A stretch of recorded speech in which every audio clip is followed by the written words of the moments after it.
up, y'all? It's Solomon here with Black Soulutions with another Black Inspirational Spotlight. Today I have two beautiful guests today, Haley and Prentice from Love My Neighbor Foundation. How you guys doing today? Good, I'm good. doing well. How are you? I'm doing good. I'm doing good. Blessed to have you guys on here. We're honored to be here. Thank you. Thank you, thank you. So tell us a little bit about yourselves and where you guys from and how was your upbringing? Oh, wow. So I'm originally from Houston, Texas. Okay. Born and raised. H-Town?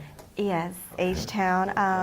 I grew up in a single-parent home. You know, I was raised by my father. Yeah. And I have 5 older brothers, but I feel like I'm like the only child. Wow. Yeah. Okay. Yeah.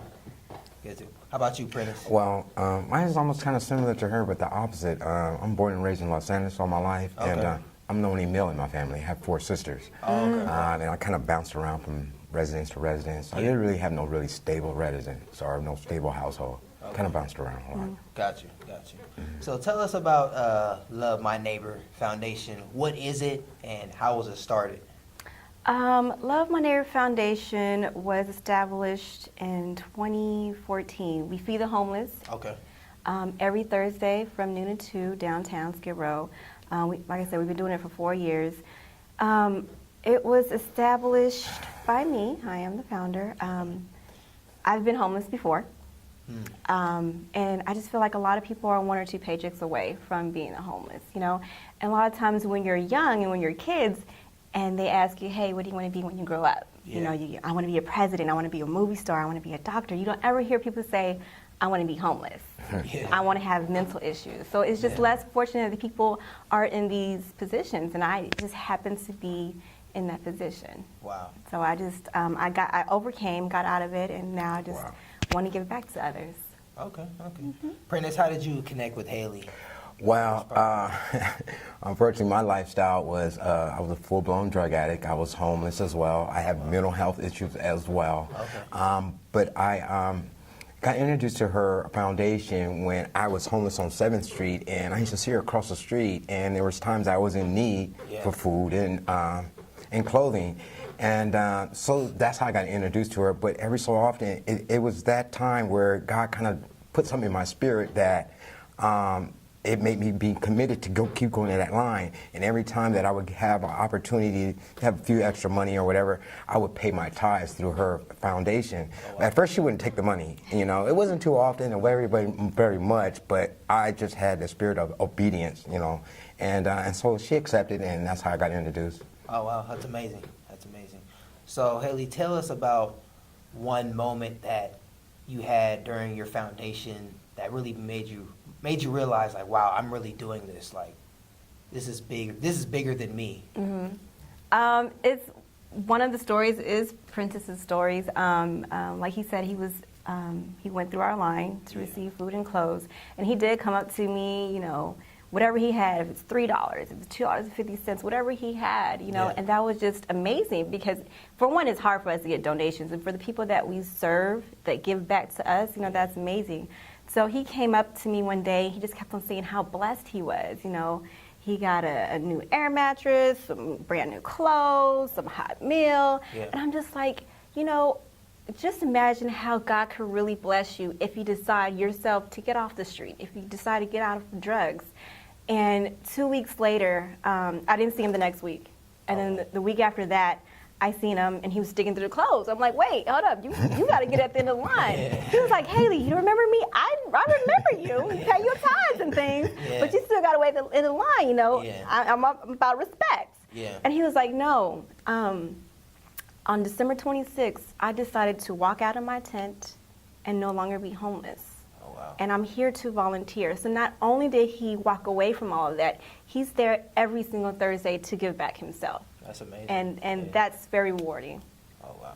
That's amazing. That's amazing. So this question kind of goes for both of you.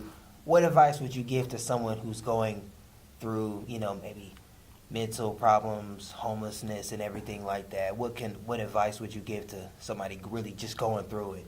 Well, for me personally, I would say to just not to give up on yourself. Yeah. And when I used to go to other different lines, and so oftentimes I would go through a line and I wouldn't even want the food, I wouldn't want the clothing. I just want to connect with someone. Connect with someone with a conversation that's not motivated by going to get drugs, going to get this, how are we going to get this, how are we going to get that. And it would really, so it was a compilation of foundations or lines that I used to go through, but this one touched me the most. And once I did make a decision to walk away from everything and go back home, and I immediately jumped into outpatient programs, therapists, I see psychologists, I went through Chrysalis, a work program. Every opportunity that I had to take advantage of an opportunity, I was there. But this is my first love. This is really my first love. And she showed nothing but love from the time that she met me. And so that's where my first love. So no matter what type of job I'm going to get, I'm always make sure I'm available for Thursday. My schedule is always available for Thursday for her. And basically, she can call me anytime, and I'll make myself be available to her. That's amazing. How about you? Piggyback of what he's just said, just don't give up. There's a lot of people that wants to get out that situation, but sometimes they feel like they just don't matter because, they're invisible. Like he said, he wants to have that connection with people. So I just feel like people shouldn't just, give up and that they matter. Yeah, That's amazing. So how can the people come out and support your organization? You guys are on every Thursday at Skid Row. How can people find out more information? You drop your social media and everything if they want to come out. You can find us on social media, Love My Neighbor Foundation, on Instagram and Facebook. We have a website, www.lovemyneighborfoundation.com, or you can simply email us at info@lovemyneighborfoundation.com. Cool. Sounds good. Any last minute words of advice you want to give to the people? Any words of encouragement, both of you guys? Go ahead. Well, I would God first. I say build a spiritual foundation. God first. For me, my priority is God first, staying clean and sober, and then Prentice. And being of service really takes me outside of myself and not thinking, because I can be a very selfish person in my addiction. And those are some of the character defects that I have, and recognize them, and to be able to address them and change them. Great. I say don't give up.